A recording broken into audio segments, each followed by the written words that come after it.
श्री राम की श्री राम जय राम जय जय राम श्री राम जय राम जय जय राम श्री राम जय राम जय जय राम।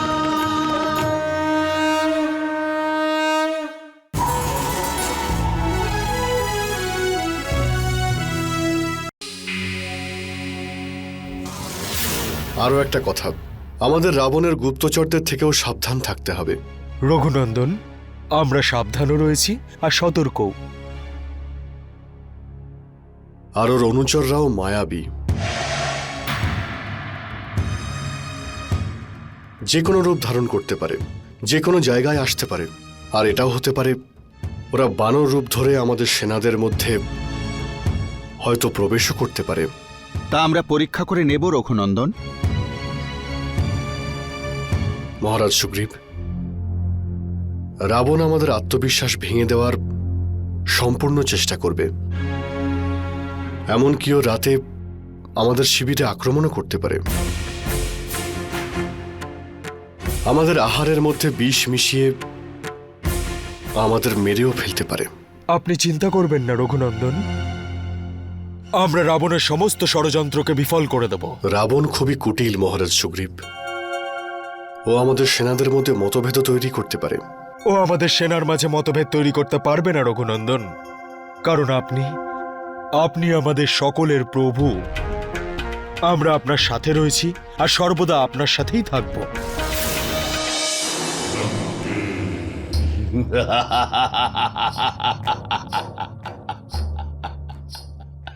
সুগ্রীব আমার মৃত্যুর সংবাদ জানিয়েছে। একজন মরকট লাফালাফি করে সমুদ্র পার করে ফেলেছে আর মনে করেছে যে সব বানরেরা 400 ক্রোশ লম্বা সমুদ্র পথকে সেভাবেই পার করতে পারবে। ওই কুলোত্যাগী বিভীষণ কেমন আছে? উনি আপনাকে প্রভু শ্রীরামের শরণাপন্ন হতে বলেছেন। আর ব্যাস!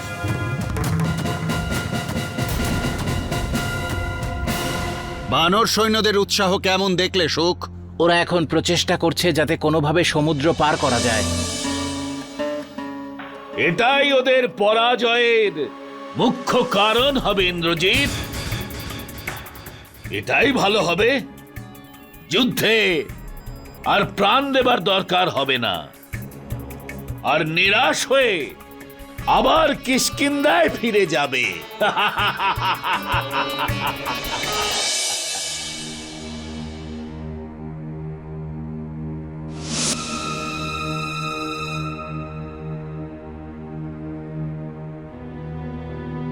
সীতা, ঘুমোওনি পুত্রী? রঘুনন্দনও নিশ্চয় ঘুমোননি এখনো।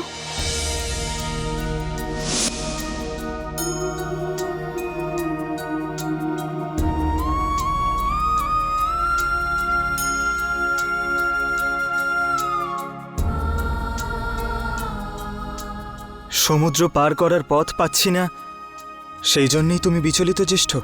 অধৈর্য হচ্ছেন। সমুদ্র পার করতে এত দেরি হচ্ছে যে। আমার নিজের ওপরে খুবই ক্রোধ হচ্ছে লক্ষণ। নিজের অসহায়তার ওপর ক্রোধিত হচ্ছেন। আমার এখন নিজেকে অপরাধীর মতো মনে হচ্ছে লক্ষণ। সীতা কি ভাবছে আমার ব্যাপারে? হয়তো ভাবছেন সীতা কি মনে করছে। নিজেকে হয়তো অপরাধী মনে করছেন। এত কাছে আসার পরেও দূরে থাকা ওনার পক্ষে কষ্টকর হচ্ছে। লক্ষণ, যখন থেকে জানতে পেরেছি যে সীতা লঙ্কাতে রয়েছে, তখন থেকে আমার ওকে না দেখার কষ্ট আরো বেড়েই চলেছে। আমি আমার ধৈর্য হারিয়ে ফেলছি লক্ষণ। কি করে খবর পাঠাবো ওনাকে যেন আমার চিন্তা না করেন? আমি এখনো ধৈর্যচ্যুত হইনি। কিন্তু ওনার সেনারা কতদিন সমুদ্রের পাড়ে অপেক্ষা করবেন? কিছুদিন পর ধৈর্য হারিয়ে ফেলবেন। আর আর কি মাতা ত্রিজটা? হতে পারে বানর সেনারা প্রভু শ্রীরামকে সাহায্য না করে ফিরে চলে যায়। কখনোই না মাতা ত্রিজটা। যে একবার রঘুনন্দনের হয়ে যায় সে সর্বদা রঘুনন্দনেরই থাকে। ভক্ত কখনো ভগবানের সঙ্গ ছাড়তে পারে? ভক্ত কখনো ভগবানকে ঠকাতে পারে না মাতা ত্রিজটা। রঘুনন্দন যার উপর বিশ্বাস রাখেন তার সমগ্র জীবন ধন্য হয়ে যায়। বানর সেনা রঘুনন্দনের সঙ্গ কখনো ছাড়বে না। শুধু এটাই নয়, আমাদের এটাও আশা আপনার কাছে যে লঙ্কাতে পৌঁছনোর পরে আপনি আমাদের ওই রাবণের সমস্ত গুপ্ত স্থানও বলে দেবেন যেখান দিয়ে আমরা প্রবেশ করতে পারি। কিন্তু সবার প্রথমে এই মহাসাগরকে আমাদের সেনা কি করে পার হবে, এটার কোনো উপায় আপনি বলুন। মহারাজ বিভীষণ, আপনার কাছে আকাশ মার্গে যাতায়াত করার যে বিদ্যা রয়েছে সেটা কি আপনি আমাদের শেখাতে পারবেন? এই সমস্ত আসরিক বিদ্যা যা রাক্ষস জাতির কাছে হয়তো সহজ, কিন্তু মানব আর বানরদের কাছে এটা কিন্তু সহজ নয়।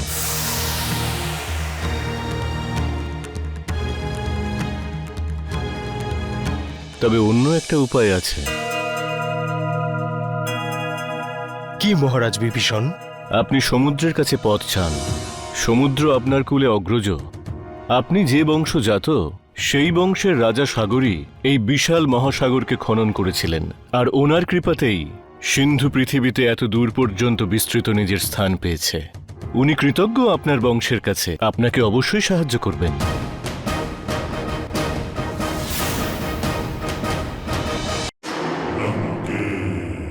মাতা ত্রিজটা, আমি শূর্পণখার সঙ্গে কথা বলতে চাই। তুমি ঠিক কি ভাবছো সীতা? তুমি তো জানো এই অশোক বাটিকা থেকে তুমি বাইরে যেতে পারবে না। কিন্তু শূর্পণখা তো এখানে আসতে পারবে, তাই না?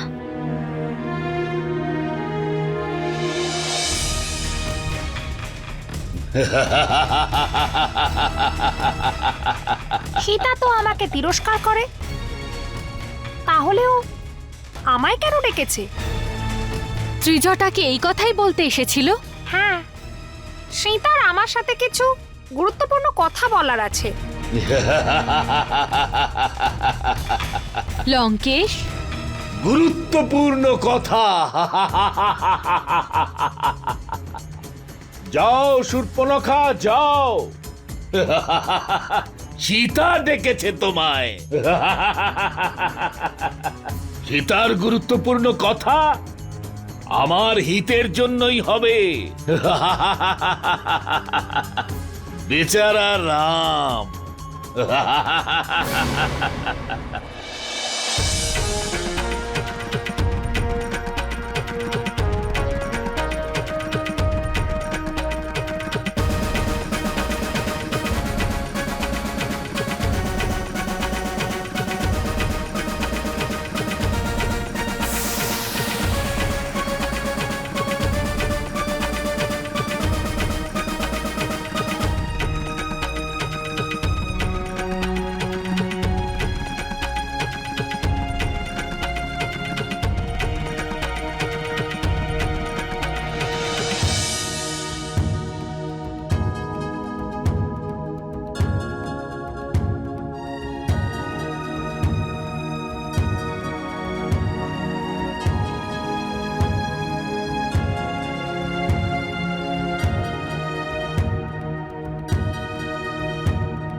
হে মহাসাগর, এই দশরথ পুত্র রাম আপনাকে প্রণাম জানায়।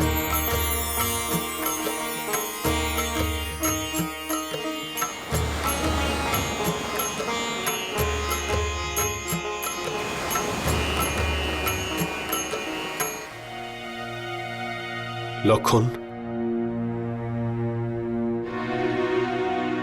আমার জন্য ঘরের একটা আসনের ব্যবস্থা করো। আমি এখানেই সমুদ্রের আরাধনা করব, যতক্ষণ না উনি প্রসন্ন হয়ে আমার প্রার্থনা স্বীকার না করছেন।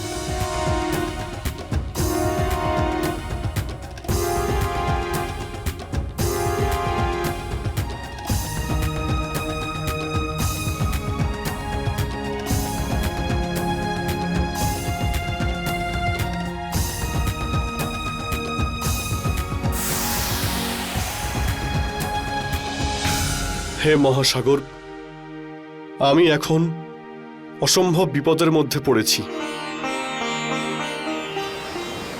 তাই আজ রঘুকুলকে আপনাকে সাহায্য করতেই হবে।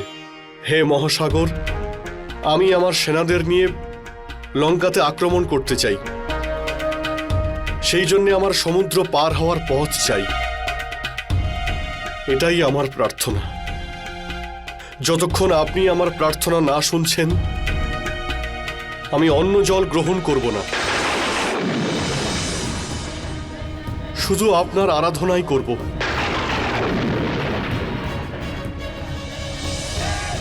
হে মহাসাগর, আপনি আমার প্রার্থনা গ্রহণ করুন।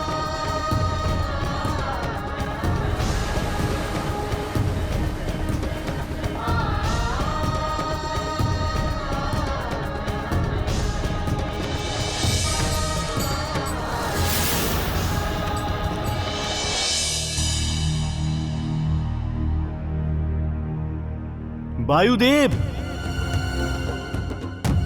পবনদেব, পিতাশ্রী আমাকে দর্শন দিন।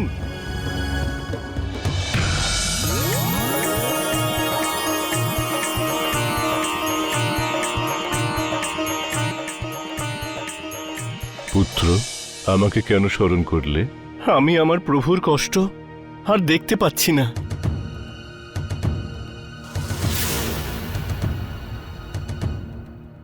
আমার প্রভু ব্যাকুল, আর যে বা যারা আমার প্রভুকে কষ্ট দেয় তাকে আমি নিজের শত্রু বলে মনে করি। শান্ত হয়ে যাও হনুমান, শান্ত হয়ে যাও। যখন ভগবান স্বয়ং অশান্ত, তখন ভক্ত কি করে শান্ত হতে পারে? আমার সমুদ্রের ওপরে ক্রোধ হচ্ছে। সাক্ষাৎ প্রভু ওনার কাছে মিনতি করছেন যে আমাকে লঙ্কা যাওয়ার পথ প্রদর্শন করুন, কিন্তু উনি শুনছেনই না। অজ্ঞানী উনি এটা জানেন না যে প্রভুর একটা বাণে সমুদ্রের জল শুকিয়ে যেতে পারে। তাহলে তুমি কি করতে চাও পুত্র? আমি এই সমুদ্রের সমস্ত জল পান করে নিজের প্রভু শ্রীরামের জন্য লঙ্কা যাওয়ার পথ প্রস্তুত করতে চাই। যে হনুমান সূর্যকে গিলে ফেলার জন্য সূর্যের কাছে যেতে পারে, তার কাছে তো সমুদ্রের জল পান করাটা এমন কিছু কষ্টের ব্যাপার নয় পুত্র। কিন্তু কিন্তু কি পিতাশ্রী? এটা মর্যাদা বিরোধী কাজ হবে পুত্র। যাতে মর্যাদার বিরোধিতা না হয় সেই জন্য প্রভু শ্রীরাম দিব্যাস্ত্রের প্রয়োগ করেননি। প্রভু শ্রীরাম পৃথিবীবাসীর কাছে এক দৃষ্টান্ত স্থাপন করতে চান যে মর্যাদা ভঙ্গ না করেও কঠিন থেকে কঠিনতর কার্য সিদ্ধ হতে পারে। সেই জন্য পুত্র, তোমার সাগর পান করার মর্যাদা ভঙ্গমূলক কার্য করার কোনো দরকার নেই। আর হ্যাঁ, যদি সাগর প্রসন্ন না হন তখন প্রভু স্বয়ং কিছু না কিছু করবেন। তোমার কর্তব্য ওনার পদচিহ্ন অনুসরণ করা পুত্র।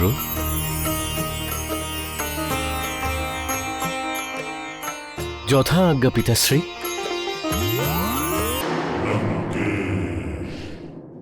তুমি কি নিজেকে নিজে লঙ্কেশের মহারানী মনে করো, যে আদেশ দিয়ে আমাকে ডেকে পাঠিয়েছো? যতটা নীচ তুমি, ততটাই নীচ তোমার ভাবনা। সীতা, শেষবারের মতো সাবধান করতে চাই তোমার ভ্রাতা রাবণকে। যেন প্রভু শ্রীরামের কাছে মাথা নত করে। দশানন রামের স্মরণে? কিছুতেই নয়, কিছুতেই নয়। তাহলে ওকে তার প্রাণ ত্যাগ করতে হবে। একবার আমার স্বামী প্রভু শ্রীরাম আর আমার ঠাকুরপো সৌমিত্র সমুদ্র পার করে এখানে চলে আসুক, তখন দুষ্ট রাবণের অসংখ্য রাক্ষসী মায়া ওনার দিব্য অস্ত্রের সামনে টিকতে পারবে না। এখানে মৃত্যুর তাণ্ডব হবে শূর্পণখা। এটা লঙ্কা সীতা, লঙ্কা। প্রথমত এখানে কেউ আসতেই পারবে না, আর যদি কেউ চলেও আসে তাহলে জীবিত ফিরবে না। তাহলে তুমি এই ধ্বংসকে বাঁচাতে চাও না?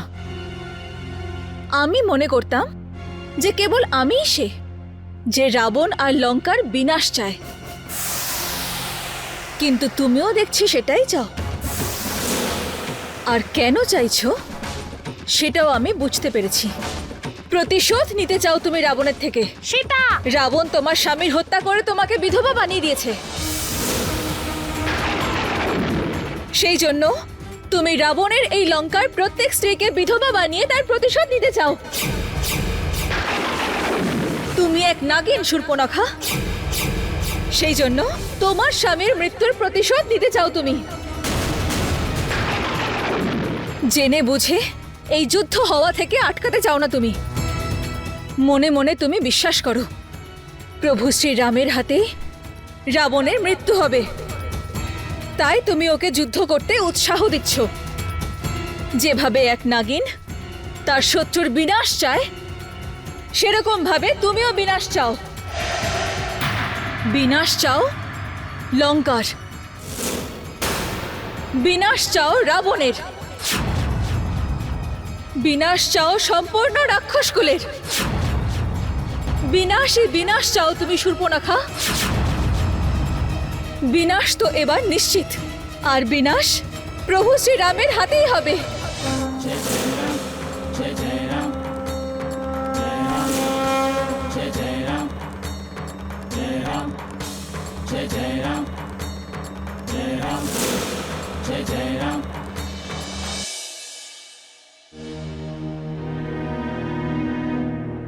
প্রভু,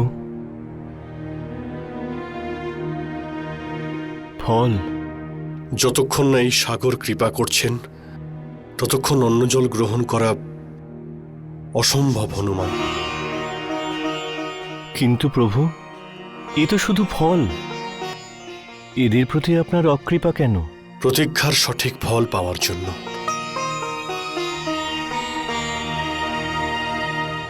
আমি তোমার প্রতীক্ষা এক্ষুনি শেষ করছি জ্যেষ্ঠ।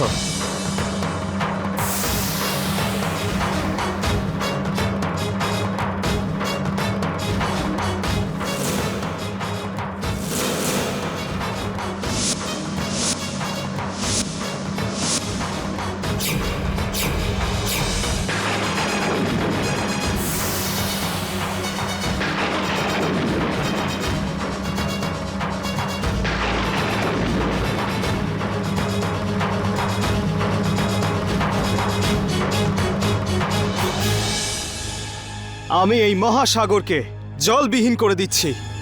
না লক্ষণ, আমাদের শত্রু সমুদ্র নয়, রাবণ। তাই আমরা কারো সঙ্গে অধর্মের মতো ব্যবহার করতে পারবো না।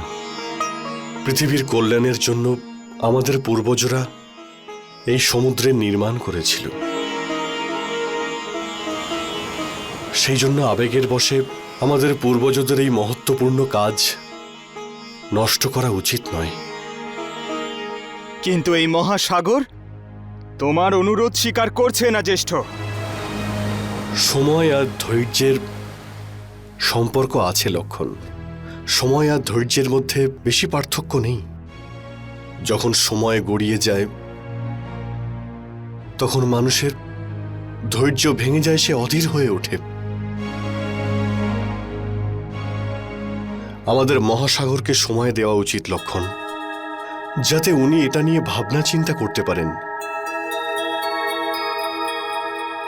যদি সঠিক সময়ের মধ্যে এই মহাসাগর আমাদের পথ না দেখায়, তখন আমরা এমন পথ বের করব যা বান দ্বারা তৈরি হবে।